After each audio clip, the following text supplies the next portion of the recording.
today? Yes. Pickle 1.0 was a very different app than what we are today. It was actually a social polling app. So we were helping people crowdsource opinions, deciding what to wear and what to buy.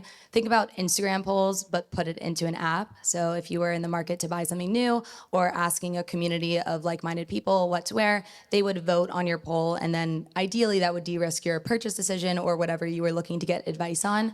We left Blackstone to start that. And it's very challenging to start a social network from scratch. You have to get a lot of people on the Yeah. platform very quickly in order to add value.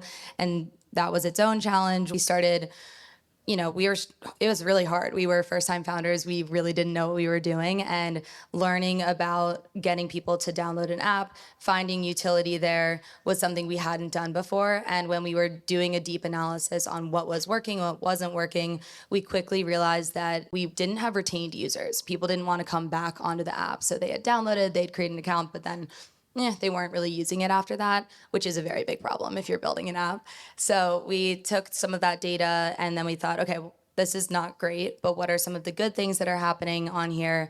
And we saw that there was a higher usage around the fashion polls, specifically when people were asking for recommendations about what they were wearing and buying. And we saw, even more interestingly, within those polls, there was a higher number of comments. And even a few comments of people saying, hey, don't buy this, you could just borrow it.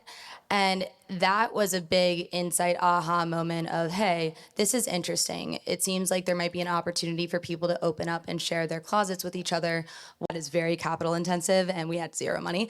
So we looked at an option that would be very asset light and ended up thinking about, why don't we build out a peer-to-peer rental marketplace? If Airbnb can do it for their homes and Uber helps do that with cars, same with Turo, why doesn't this exist for your closets? And that led us to our heavy pivot in May of 2022 to the fashion rental marketplace that we are today.